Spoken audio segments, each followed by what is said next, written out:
Salut, bienvenue pour une nouvelle vidéo et un nouvel update lecture. Je sais pas ce que ça va donner au niveau de la luminosité, croyez-le ou non, on est à peu près, on doit être le 20 juillet, quelque chose comme ça.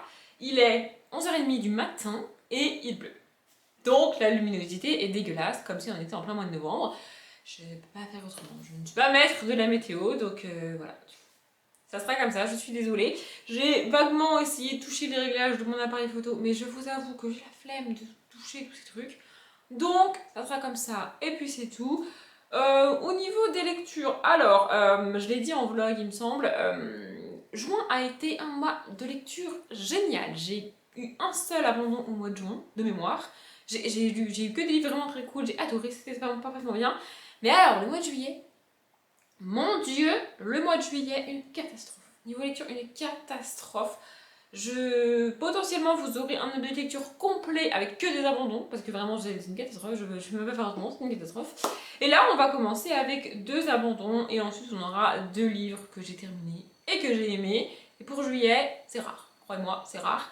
J'ai fait la maline avec mes dernières lectures en mode oui, il y a que des livres que j'ai terminés, que j'ai aimés, c'est trop bien.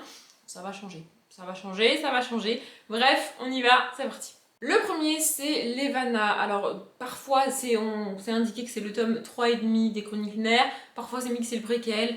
J'en sais rien qu'est-ce que c'est. En gros, c'est Levana, donc, qui s'intègre dans la saga des Chroniques lunaires, écrite par Marissa Meyer. Et j'ai adoré les Chroniques lunaires. Donc, les Chroniques lunaires, c'est dans l'ordre Cinder, Scarlet, Cress et Winter. Ça, c'est les titres des tomes et des personnages principaux.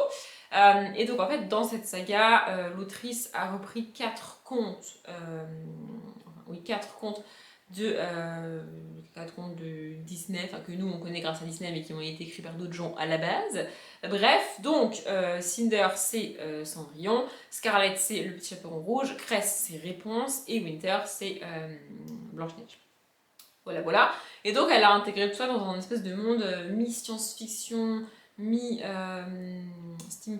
parce qu'il y a du métal, il y a des espèces de robots, des automates, enfin vraiment, j'adore cette saga, j'ai adoré cette saga. Et donc dans le tome 1, on rencontre Cinder qui est, parce qu'elle a eu un accident ou je ne sais plus quoi, elle a une main en métal et un pied en métal, je crois. Ça fait très longtemps que j'ai lu cette saga. Et elle va au début du tome 1, donc c'est Cendrillon, hein, pas besoin de vous expliquer sa situation, c'est Cendrillon, voilà. Et au début du tome 1, elle va, sans même s'en rendre compte, c'est assez fou, rencontrer le prince. Donc, prince Cendrillon, voilà, voilà. Et du coup, elle est mal vue par la société parce qu'elle est Cendrillon, parce qu'elle est en métal à moitié, tout ça. Mais le prince va la rencontrer, lui parler, tout ça, enfin bon, bref, il y a toute une histoire. Et Levana, c'est la méchante de l'histoire. Donc Levana, en fait, dans tous les contes et dans toute l'histoire, c'est la méchante reine de Blanche-Neige, mais c'est la méchante de toute l'histoire. Hein, voilà, c'est comme ça. Donc ici, on on a la jeunesse de Levana, comment elle est devenue, Levana, ensuite, comment elle est devenue aussi méchante, pourquoi elle est aussi triste, en fait, pourquoi elle est aussi sadique, et pourquoi, vraiment pourquoi.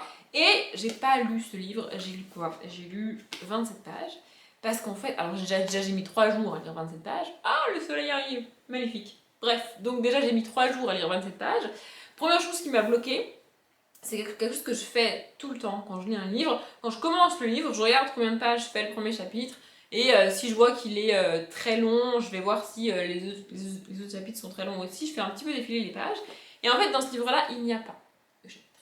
Donc déjà, avant même d'avoir commencé le livre, ça m'a bloqué parce que moi j'ai besoin de chapitres dans un livre, je n'y arrive pas, sinon c'est compliqué. Alors il n'y a pas de chapitre, mais il y a des espèces de petites séparations. Attendez, je vais essayer d'en trouver une parce qu'il n'y en a pas non plus des masses. Voilà, j'en ai trouvé une. Il y a des trucs comme ça là, qui séparent un petit peu mais il n'y a pas vraiment de chapitre. Du coup, déjà, ça m'a bloqué avant même que je commence le livre. Et donc, du coup, j'ai commencé l'histoire. Donc, on a la jeunesse de Levana. Ce livre démarre au moment où les parents de Levana meurent. Sa sœur est juste. En fait, j'ai pas d'avis sur sa sœur. C'est juste que je la trouve inintéressante. Voilà. Le mot qui définit sa sœur pour moi, c'est inintéressante. En fait, il y a plusieurs choses que je reproche à ce livre. Premièrement, il n'y a pas de chapitre. C'est quelque chose qui me dérange. Deuxièmement, je m'en fous de la vie de Levana en fait. Je m'en fous de pourquoi elle est devenue aussi méchante. Je m'en fiche. Vraiment, ça ne m'intéresse pas. Et je ne savais pas ça avant de commencer le livre, sinon je ne l'aurais pas acheté. Et troisièmement, j'ai adoré les Chroniques lunaires et je ne retrouve pas ce que j'ai aimé dans les Chroniques lunaires ici. parce qu'on est avant que l'histoire des Chroniques lunaires démarre, on est avant que tout ce contexte se mette en place. Et du coup, il n'y a pas tout ce que j'ai aimé dans les Chroniques lunaires. Et je sais pas comment l'expliquer, mais j'ai l'impression que ça a été écrit limite par une autre personne. Vraiment, pas tout compris. Et les personnages, bah alors, enfin, franchement, ils sont ils sont très très caricaturales.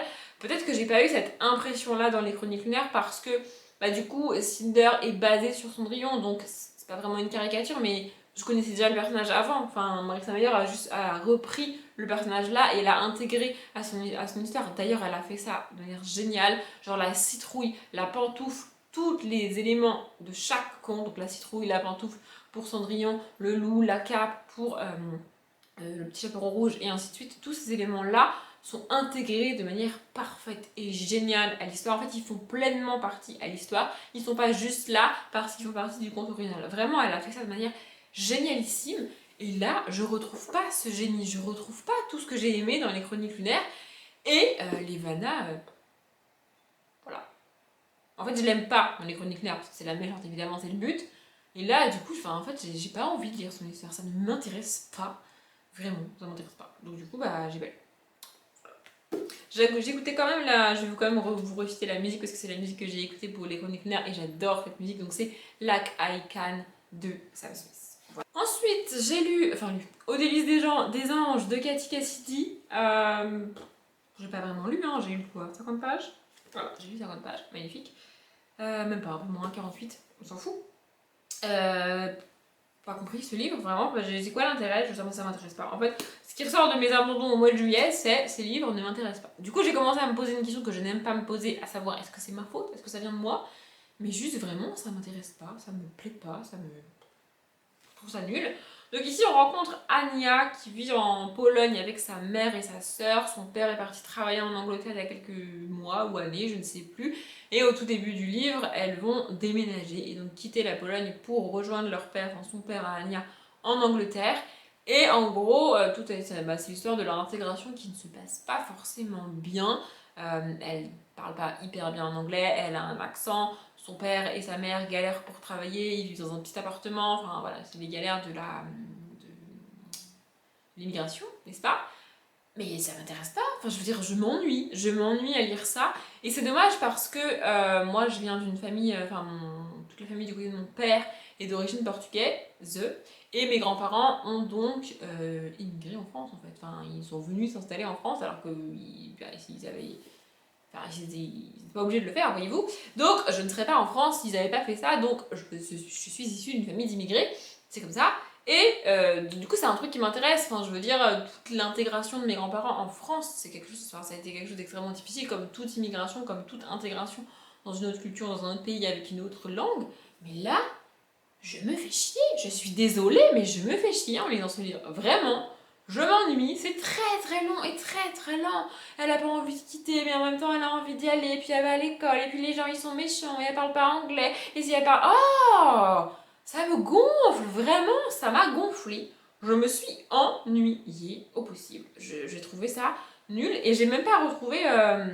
pareil qu'avec les Bana en fait. J'ai même pas retrouvé l'écriture de Cathy Cassidy et la manière qu'elle a d'aborder des thèmes extrêmement graves, c'est le cas ici, enfin extrêmement grave, extrêmement compliqué et extrêmement important, comme l'immigration ici, de manière très légère et très cool. Enfin, dans toute sa saga des filles au chocolat, elle aborde plein de thèmes de l'adolescence, plein de questions que tu te poses à cet âge-là. Elle réussit à aborder tous ces thèmes en étant dans la tête de personnes qui font des mauvais choix et en passant le message au lecteur que ce que le personnage qu'on est en train de suivre, que ce que le personnage qui fait... Oh, ma phrase est pas française.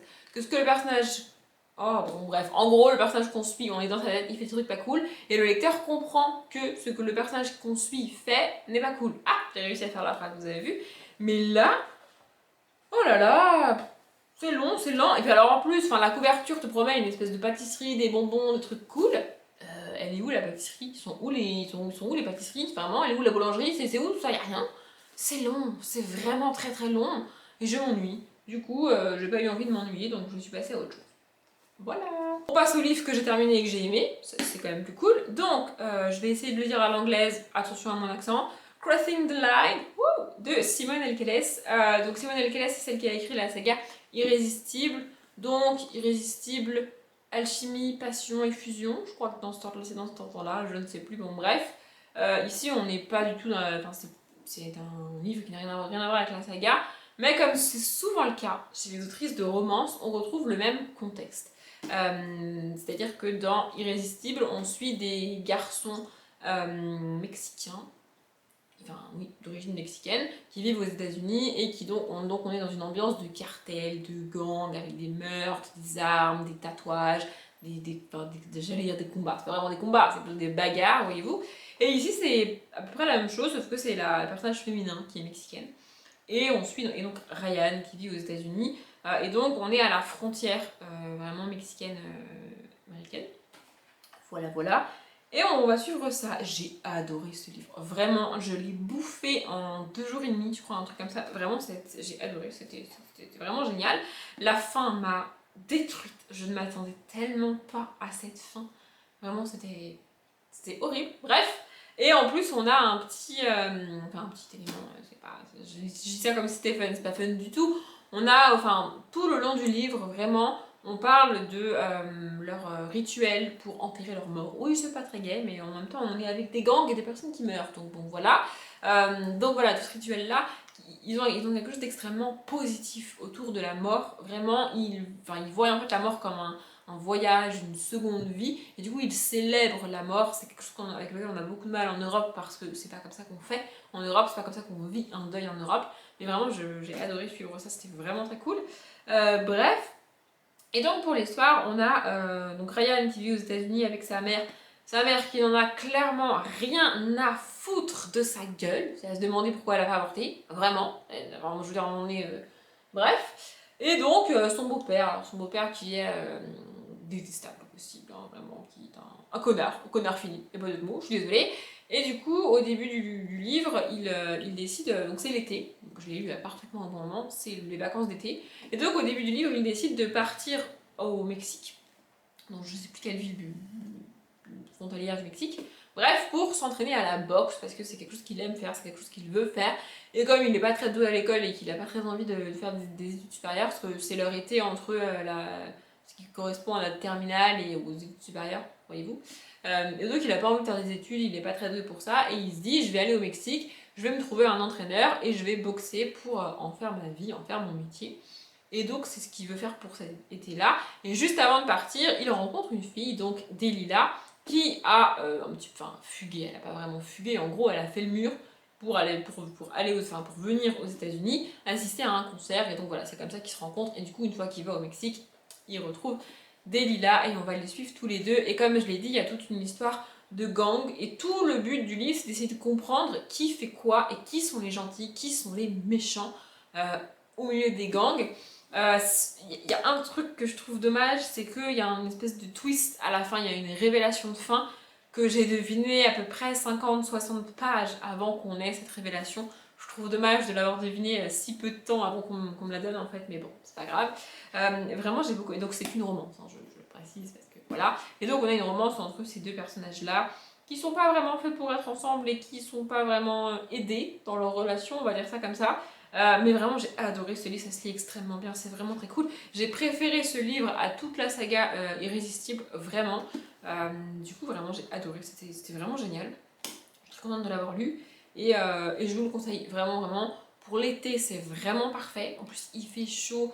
Il y a tout plein de passages dans le livre où il marche en plein cagnard. Vraiment, pour l'été, c'est parfait. Et enfin, j'ai lu Le garçon qui voulait courir vite de Pierre Bottero. Et de nouveau, ça a été une claque monumentale ce livre. Pierre Bottero, donc c'est celui qui a écrit Elana et Willan, donc les sagas Willan et Elana. Mais, alors j'ai bien aimé Elana et Willan, c'est pas le problème, c'est une bonne saga, c'est une bonne du fantasy fantastique jeunesse, young adulte. C'est vraiment très cool. Mais alors, ces contemporains sont vraiment géniaux. J'ai adoré. Ici, on suit un petit garçon qui voulait courir vite. Donc, je ne vais pas trop en dire sur l'histoire. Déjà parce que c'est très court. Et ensuite parce que c'est mieux de plonger dans le livre sans trop en savoir. Du coup, on suit un petit garçon qui s'appelle Jules et sa grande sœur qui s'appelle Agathe. Et donc voilà, c'est leur quotidien. Ils vivent tous les deux avec leur maman qui essaye de se démener pour les nourrir, gagner assez d'argent, payer le loyer, tout ça, c'est pas facile. Et donc Agathe s'occupe principalement de son frère, elle l'emmène à l'école, elle va le chercher, ils rentrent à pied tous les deux.